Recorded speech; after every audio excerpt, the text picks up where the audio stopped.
gonna give nobody none of my jelly rolls. I wouldn't give you a piece of this cake to save your soul. Come on, man. My mom told me today, before she went away, to be a good boy, she'd bring me a toy. I'm my mama's pride and joy. Now there ain't no use for you to keep on hanging round. I love you, but I've got to let Olá pessoal, seja bem-vindo a mais um episódio do Castalho Podcast. Eu sou o Og Maciel, falando aqui da Carolina do Norte, nos Estados Unidos.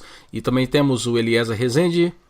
Fala aí pessoal, tudo beleza? Mandando um alô aqui do sul de Minas. E o Bruno Rocha. Alô amigos castalhanos, um grande abraço aí, bem-vindos a mais um episódio. Valeu pessoal, muito bom estar aqui com vocês. Já estamos aqui, vai ser a terceira vez que a gente grava em sequência. E o plano vai ser justamente esse, tentar colocar um novo episódio semanal para vocês. Dessa vez nós vamos ter um episódio falando um pouco sobre novidades e também vamos fazer uma experiência com o Book Review, que foi a enquete que nós fizemos pelo Twitter e aparentemente o pessoal gostou da ideia, então vai ser o modelo. Para dar o pontapé inicial, então, Bruno, vamos falar sobre os pacotes Python que são novidades no pedaço.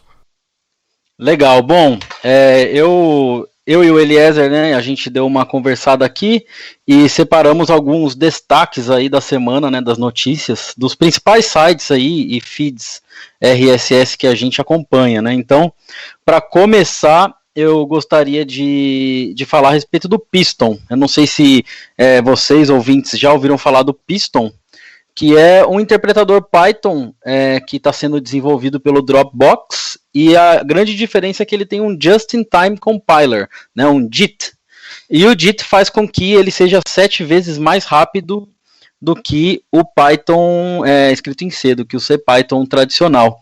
E é bem interessante. Vale lembrar que o Piston ainda não é uma implementação para uso geral, né?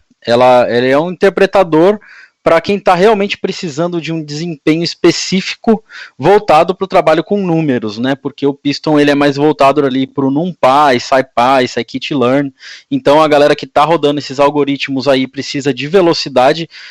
O Piston vale a pena ficar de olho. Um outro detalhe é que o Piston ele é feito em cima do Python 2, tá? Então as novidades do Python 3 não estão ainda incluídas no Piston. Ele é totalmente compatível com o Python 2 e voltado para otimização em operação matemática. Eu dei uma brincada com o Piston aqui, ele funciona, eu consegui rodar a maior parte das aplicações que eu tenho aqui, mas não senti realmente diferença porque eu não tinha essa necessidade.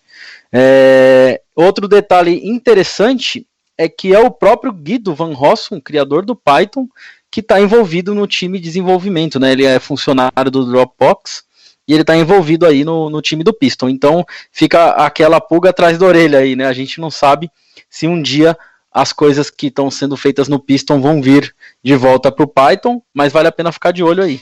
É um pacote bem interessante. Bruno, explica aí para quem está escutando isso, o que quer dizer Just-in-Time Compiler? Que vantagem que isso tem com a forma, vamos dizer assim, a forma normal de executar os seus scripts em Python? O Python ele tem uma máquina virtual, né? E aí quando você executa o seu programa, ele é compilado, aí você é criado ali os arquivos PyC. Né? Então a primeira vez que você executa, o Python cria um arquivo PyC e aquilo fica pré-compilado até que aquele arquivo seja modificado, e aí aquela versão pré-compilada ela é reexecutada. No JIT, né, no Just in Time, a compilação é feita em tempo de execução, o que faz com que a gente tem algumas otimizações em tempo de runtime, ou seja, para algumas funções ela varia. Então pode ser que, por exemplo, uma mesma função, um mesmo código, recebendo argumentos diferentes ou em cenários diferentes, eles possam ser compilados de maneira mais otimizada. Então o JIT faz isso, ele compila no tempo de runtime, né, digamos assim, e faz com que aquilo seja específico para a implementação, para aquele ambiente, aquele processador que está executando. Então, a gente tem outros exemplos aí de linguagens que usam JIT, como, por exemplo, o próprio Lua, né, o Lua JIT, que é bastante rápido, porque implementa esse tipo de compilação. Depois a gente coloca até aqui no show notes, tem um gráfico bem legal explicando a diferença do JIT, mas como é imagem, né, não fica tão claro assim explicando, falando. Agora, Eliezer, eu sei que você separou aí algumas coisas aí para falar pro pessoal. O que você tem aí de novidade? Bom, o que eu tenho aqui, a primeira, na verdade são 2 pacotes, né? O primeiro que eu gostaria de falar é do MyPy. O MyPy ela é uma nova versão do interpretador Python, né? Com tipagem estática. Isso aí é um recurso opcional. E o interessante também é que está sendo desenvolvido pelo próprio Guido. E pode ser que isso seja o projeto do Python 4. Então, você vê que, embora o Python ele já seja bastante útil, aí mais novidades estão por vir. E acaba que ele vai englobando assim e conseguindo atingir alguns nichos, né? A gente vai deixar, né, o link aqui no post. E o interessante foi que uma das coisas, né, que começou mais ou menos igual esse MyPy foi o Async.io. Há um tempo atrás ele começou como sendo uma biblioteca extra e agora está dentro do Python. E eu acho que o Bruno tem aí algo para falar sobre o Async.io. Legal. Bom, eu sei que assim, o Guido é impressionante, né? O cara não para. Ele tá envolvido em vários projetos ao mesmo tempo e mantendo várias coisas. Eu queria saber qual que é a receita de produtividade desse cara aí, porque não dá para acompanhar. Além de... Antes de falar aí do Async.io, é interessante também uma outra notícia aí que eu acompanhei pelo Twitter, que o Python 3.6 Beta 4, né? Ou seja, é a quarta versão beta do Python 3.6, foi lançado anteontem, né? É interessante porque quando a equipe de desenvolvimento, né, os core developers do Python, eles ficam lançando versões beta até a hora que eles acreditam que está estável. Então, assim, é testado continuamente até que as PEPs, né, as propostas de melhoria do Python sejam todas implementadas, testadas e estejam estáveis, né? Para quem não sabe, o modelo de desenvolvimento do Python é baseado, na maior parte, né, além das correções e bugs, mas tudo que é novo que entra no Python entra através de uma PEP, que é um documento que qualquer pessoa pode escrever, e esse documento apresenta uma proposta de melhoria para a linguagem Python. E aí, nessa versão 3.6, nós já temos 16 PEPs que estão sendo implementadas, ou seja, a hora que sair a versão final do Python 3.6, tem 16 coisas novas, 16 melhorias na linguagem, né?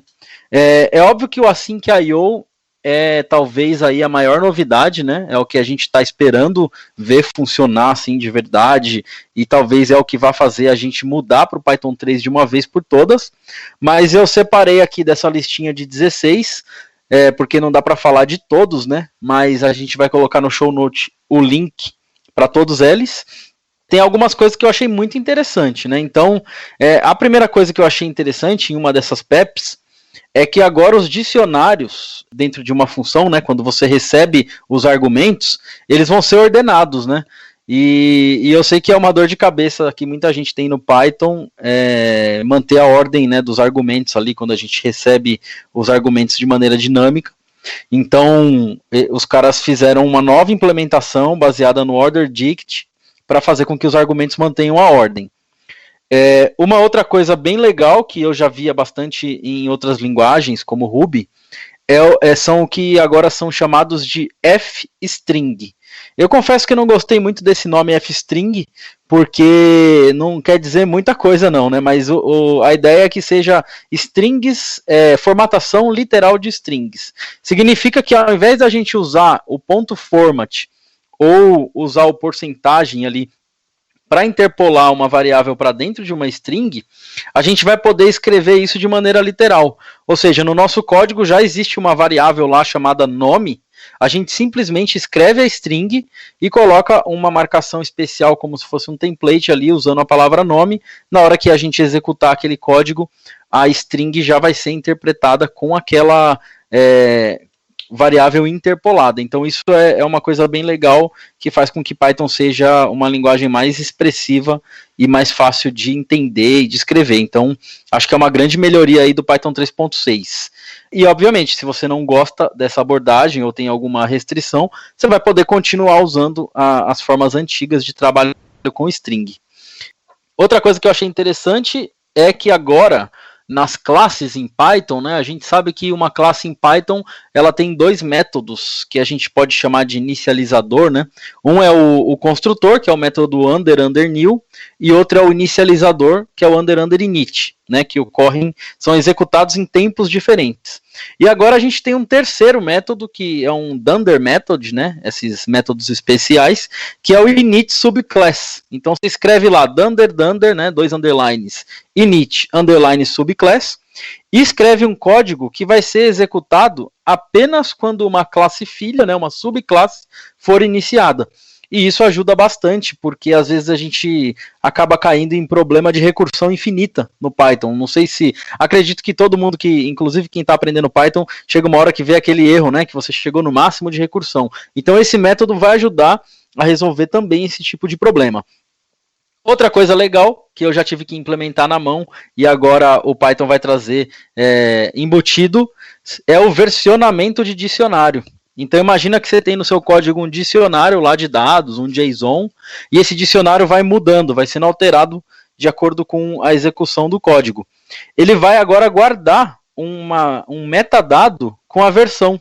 Então a primeira vez que ele mudar, versão 1, se você alterou alguma chave, incluiu alguma coisa nova, ele vai para a versão 2 e assim por diante. Então isso faz com que, durante a execução daquele programa, a gente consiga ter o controle se um dicionário foi ou não alterado. E agora sim, entrando no assunto aí que o Eliezer estava comentando, o Async.io. Qual é a novidade dentro do Async.io? São os Async Comprehensions, né? Então, não é uma coisa nova, é simplesmente uma maneira nova de escrever, né? Então, a gente já tinha como fazer um def async, né? Um for assíncrono, esperando de um generator. E agora, com Async Comprehension, a gente vai escrever uma list comprehension, né? Aquele formato que você faz for x em lista dentro de uma lista, né? E ele gera para você ali um generator. Agora a gente consegue fazer um for async in e uma coleção qualquer. Então ele vai consultar aquela coleção dentro de uma list comprehension de maneira assíncrona, usando o Async.io. E isso é bem legal, uma forma mais tranquila aí de escrever. Né, então, para finalizar esse assunto, eu sei que essa parte de Async.io é difícil, então eu vou deixar a dica de um tutorial que eu li essa semana, e eu estou me comprometendo aqui a colocar a tradução desse tutorial no meu blog, até esse episódio vai ser publicado, a tradução já vai estar aí disponível para vocês, que é um dos melhores tutoriais que eu já li, né? Vale citar que tem os tutoriais do David Beasley e do Luciano Ramalho, né? Que tem umas palestras muito legais sobre Async.io, mas esse aqui eu achei uma linguagem bem interessante, por isso que eu resolvi traduzir. É um tutorial do blog HackerNoon e o link vai estar aqui. Então, com esse tutorial, tenho certeza que todo o programador, aí, independente do nível de experiência com Python, vai conseguir entender assim o funcionamento do Async.io. Então, por enquanto, é isso aí de novidade que eu separei. Olha, eu quero fazer uma perguntinha antes de vocês passarem para o próximo. Eu tenho duas perguntas, tá? Uma, primeiro, para o Eliezer. Você estava falando do MyPy, que é um interpretador com tipagem estática. Traduz isso aí pro português mais comum. O que isso quer dizer e por que isso é bacana? Talvez não fica óbvio para todo mundo que está escutando. Bom, a tipagem estática, você define igual o pessoal que já trabalhou com C, né? Você fala que aquela variável, no momento da declaração da variável, ela vai ser algo que vai receber um tipo específico de objeto. Então, a gente sabe que no Python hoje, a partir do momento que a gente faz a atribuição, ou seja, coloca variável igual a alguma coisa, que o tipo daquela variável vai passar a ser o tipo que a gente está atribuindo. Então, se for uma string, ela vai ser do tipo string, se for uma lista, do tipo lista, e assim por diante. Na tipagem estática, a gente diz que aquela variável ela vai receber sempre uma string. Então, alguma das vantagens é que o objeto que vai estar representado por aquela variável sempre vai ser daquele tipo, e isso permite você capturar alguns problemas no momento em que você está compilando, né? Então, por exemplo, essa é uma das vantagens, né, que o pessoal fala a respeito da diferença com Go, com Python, né? Tirando a parte de concorrência, que o Go foi feito para solucionar de concorrência, é que quando você tem a tipagem estática, você consegue, em tempo de compilação e não de execução, pegar esses problemas. Então, isso acaba que facilita e você não vai ter vamos supor, você estava esperando receber uma string e receber um inteiro, e lá você está tentando acessar um método que só funciona em string e vai falhar no momento da execução. Então, a tipagem estática você consegue resolver isso daí. Acho que outra vantagem também seria o fato de que na hora de compilar, né, vai ser o lance de performance, porque agora você sabe exatamente que tipo de dado que você vai receber, né? Então existe essa vantagem de que o produto final, na hora do código compilado, eu acho que ele vai ser um pouco mais... o fato que ele é mais específico, porque ele sabe a tipagem, né, do dado que você vai receber, isso também ajuda, não? É isso aí. Uma outra coisa que eu gostaria de acrescentar nisso daí é que no Python 3, né, antes até dessa implementação aí do MyPy, já existe um negócio chamado annotations, onde você consegue, com a sintaxe de um comentário, dizer se aquela variável ou aquele argumento vai receber uma string, uma lista, um inteiro, né? O annotation já está disponível, já funciona. A diferença do annotation para tipagem estática é que o annotation ele não é validado, digamos assim, em tempo de execução, nem de programação, nem de compilação. O que acontece é que o annotation fica disponível para que você use uma ferramenta extra para você validar o seu código. Ou seja, você escreveu e colocou annotation, você pode executar uma ferramenta de lint, né, um linter, e esse linter vai olhar naquele annotation e vai falar, olha, aqui você está passando uma string onde recebe um inteiro. E aí ele vai te acusar esse erro. E uma outra coisa legal do annotation é que as IDEs, né, e os editores, por exemplo, Vim, Emacs, PyCharm, eles conseguem, com plugins, usar o annotation para já te informar na hora que você escreve ali se você está passando um parâmetro errado ou não. Obviamente que no MyPy isso vai ser um nível além, porque o seu código não vai nem executar se você estiver passando um valor errado, né? Então, as duas coisas são legais, uma é num nível diferente da outra. Se eu não me engano, esse annotations foi até o módulo que o cara que trabalha com a gente, o Jay Callahan, ele mencionou, não foi isso também, o annotations? Isso, eu lembro sim de uma conversa de ter mencionado o annotations, mas se eu não me engano é só a partir do Python 3 mesmo, não está disponível para você importar, né, fazer o backport do annotations para o Python 2. E eu tenho a outra pergunta que eu tenho é para você, Bruno, que você estava falando de todos esses PEP8s que quando a versão 3.6 do Python for liberada, né, vão trazer esses 16 recursos novos, essas coisas que você mencionou. E uma delas, eu queria só você sanar uma dúvida minha, que você está lá, de preservar o recurso, né? Preservar a ordem dos argumentos keywords. Existe algum performance improvement aí, melhoria de performance no fato de fazer isso? Existe sim. O que acontece? Já existe na biblioteca Collections, né, no Python, o Order Addict, né, que é um... Você cria um dicionário da mesma maneira que a gente costuma criar ali, de maneira literal, só que ele preserva a ordem das chaves e desse dicionário. O que acontece? Por que a gente já não usava o Order Addict antes, né? Porque o Order Addict ele tem um impacto aí de performance, né? Porque é preciso criar um hash ali de ordenação. Só que no caso dessa nova implementação foi reescrito, né? Foi feita uma nova implementação ali em C, somente dentro das funções, né? Então não significa que todos os dicionários em Python serão ordenados por padrão. Apenas que dentro de uma função, quando a gente coloca aquele asterisco kwargs, né, para receber esses parâmetros, eles vão manter a ordem em que foram passados. E a implementação foi realmente melhorada, a performance. Bom, Og, você sabe, como a gente já comentou aqui nos outros episódios, né, eu e o Eliezer, a gente falando inglês, às vezes comete aí umas gafes. E eu sempre tive na cabeça uma palavra que eu acho que para mim é uma das palavras mais difíceis de pronunciar no inglês, que é a palavra cheat sheet, ou eu não sei se eu falo cheat sheet, ou se eu falo cheat sheet, né, ou seja... que é o guia de referência. E outra coisa que esses dias aqui foi lançado foi um site chamado pythonsheets.com. E é muito legal, você entra lá e tem tudo. Tem as coisas da biblioteca padrão, tem as coisas, alguns pacotes, frameworks, e você consegue ter uma tabela das coisas mais comuns ali para você resolver. E aí eu queria deixar a dica também desse site aí para os ouvintes aí, principalmente para quem está aprendendo, mas de qualquer forma é útil para todo mundo, né? E aí eu queria perguntar para você, né, que já é um fluente aí em inglês, que fala inglês há muitos anos, como é que você fala essa palavra? Cheat sheet?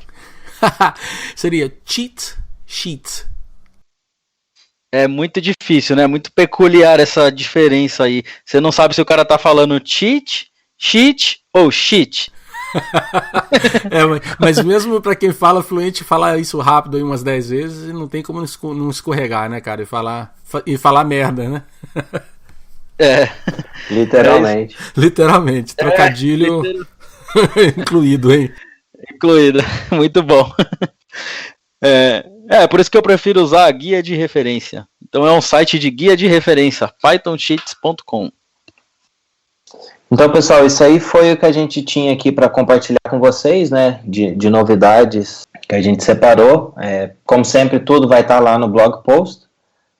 Deixa um comentário falando o que vocês acharam. Se tiver alguma sugestão também para a gente comentar para a próxima semana, no próximo episódio, você deixa lá falando pra gente, ou então manda um Twitter, ou então uma mensagem lá no Facebook. Você já sabe os meios de entrar em contato conosco. E pra gente finalizar esse episódio que está sendo um pouquinho diferente, né, do convencional, que é as entrevistas, vamos ter agora um book review, e o Og vai trazer aí algumas coisas interessantes pra gente. Beleza, então para dar o pontapé inicial desse novo segmento, chamado Book Review, o Castalho Podcast oficialmente, então, recomenda o livro chamado H.P. Lovecraft's Book of the Supernatural, editado por Stephen Jones. Mas antes de falar sobre o livro, eu preciso confessar uma coisa. Eu, Og Maciel, nascido no Brasil, sempre evitei qualquer livro que falasse sobre terror ou qualquer tema macabro. Eu simplesmente evitei isso por muito tempo. Pronto, falei, desabafei já. Eu acho que na minha infância eu fiquei meio que overloaded depois de assistir tudo quanto é filme de terror que saiu na década de 80 e de 1990. E então eu evitei um pouco de ler esses livros. Claro que eu li muitas histórias do Edgar Allan Poe, do Stephen King quando eu era garoto, mas depois de ter assistido um monte de filme de terror, fiquei meio assim que sem vontade ou até mesmo interesse de ler alguma coisa desse gênero.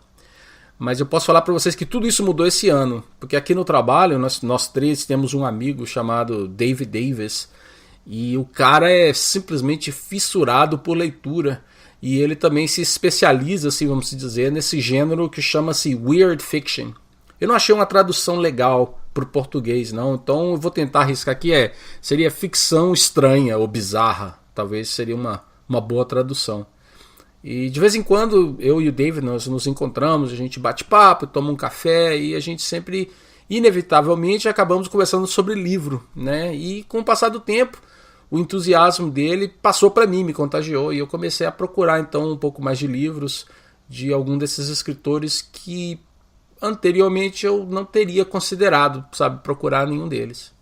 Então, bem, esse é o background da história, né? Então, o livro recomendado de hoje, que mais uma vez é H.P. Lovecraft's Book of the Supernatural, em inglês, né? H.P. Lovecraft, que é um escritor. Esse livro é uma coleção selecionada pelo escritor já falecido, H.P. Lovecraft, contendo 20 histórias escritas por autores variados, alguns mais conhecidos que outros, e com um teor de horror e macabro para todos os gostos. Eu ainda estou lendo o livro, falta pouco para terminar, mas eu estou gostando muito dele. Até agora, eu não li nada que não me deixasse dormir à noite, que tem ajudado bastante. Mas se você lembrar que muitas dessas histórias foram escritas no comecinho do século passado, dá para apreciar o efeito que elas provavelmente tiveram naquela época. O melhor de tudo, na minha opinião, foi descobrir outros escritores que eu nunca escutei antes, como Arthur Markin, ou Ambrose Bierce, ou tem também William Hope Hodgson, entre outros. Eu fortemente recomendo este livro, e qualquer outro livro escrito por esses autores aqui citados. Lembrando que a grande maioria deles pode ser encontrado completamente free num site chamado Project Gutenberg. Aproveito também para perguntar aos nossos ouvintes, na sua opinião, quem foi ou quem é o Edgar Allan Poe ou H.P. Lovecraft brasileiro? Gostaria muito de saber de vocês. Legal, Og. Confesso que eu também nunca li um livro desse tipo, apesar de que eu já li na minha infância muita coisa do Edgar Allan Poe, eu gostava bastante. Eu até, enquanto você falava, eu pesquisei aqui e vou dar mais uma dica. Em português, o livro chama-se O Horror Sobrenatural em Literatura, de H.P. Lovecraft. Para quem estiver procurando aí, tem nas livrarias no Brasil. E eu vou procurar para dar uma lida também. Faz muito tempo, eu sou um pouco medroso para esses assuntos aí. Você fica com aquelas coisas na cabeça, assim. Me lembro de quando era criança, eu ficava um pouco impressionado. Mas eu vou procurar para dar uma lida. Bem legal o review. Obrigado. E outra coisa também que eu gostaria de perguntar para o pessoal que estiver escutando o podcast, é saber sobre esses autores que eu mencionei, né? O Arthur Machen, o Ambrose Bierce, William Hope Hodgson, ou até mesmo agora você acabou de sanar uma das minhas dúvidas sobre o H.P. Lovecraft, mas é que na minha época, quando eu morava no Brasil, eu nunca tinha escutado desses autores. Então a minha pergunta é, vocês conhecem esses autores? É fácil de achar livro desses escritores aí no Brasil? Porque todos esses são escritores que não são tão conhecidos aqui mesmo nos Estados Unidos, não são tão conhecidos. Os livros deles são meio que... recentemente é que algumas das histórias estão sendo republicadas. E tem muitos outros autores que eu não mencionei, mas só agora é que eles estão sendo republicados. Então a impressão que eu tenho é que não existe talvez não exista nada deles traduzido para o português. Eu tenho essa dúvida. Se alguém quiser sanar essa dúvida, por favor, deixa um comentário aí para mim depois. Beleza, bom, antes da gente fechar o episódio, eu quero só deixar aqui um agradecimento especial para as pessoas que comentaram, né, nos nossos últimos episódios, em especial aí para o Juan Valente, né, que fez um comentário lá num dos nossos primeiros episódios sobre a Python Brasil. E o último episódio agora que a gente publicou, que foi falando sobre a Oktoberfest, cervejas e tudo mais, a galera interagiu lá, e aí a Aline Ramos, que é uma das representantes aí das PyLadies, comentou, falou que ficou com a maior saudade da Python Brasil ouvindo o nosso episódio. O Elton Vaz de Souza disse lá no episódio, nos comentários, que ele vai encontrar a gente na Python Brasil em 2017 e vai levar uma cachaça lá de presente pra gente.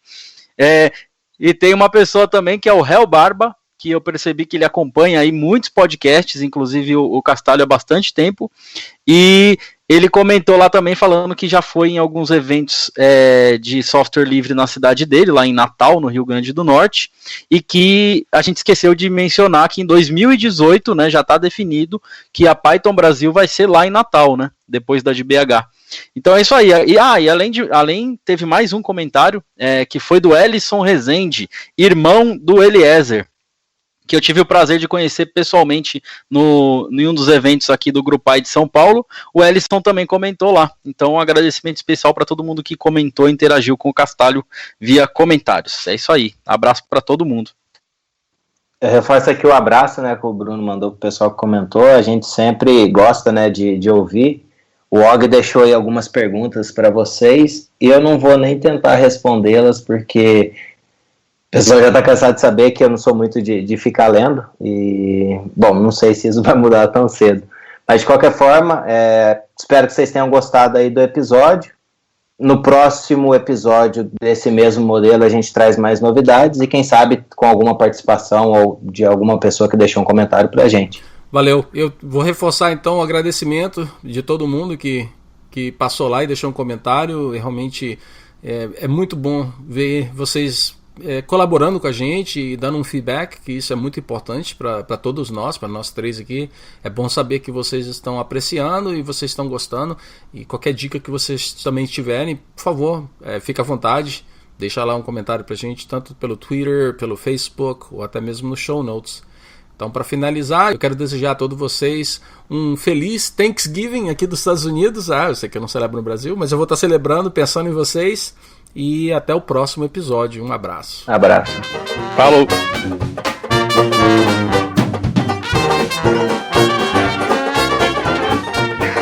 Ain't gonna give nobody none of my jelly rolls. I wouldn't give you a piece of this cake to save your soul. My mom told me today, before she went away, to be a good boy, she'd bring me a toy. I'm my mama's pride and joy. Now there ain't no use for you to keep on hanging round. I love you, but I've got to let you down.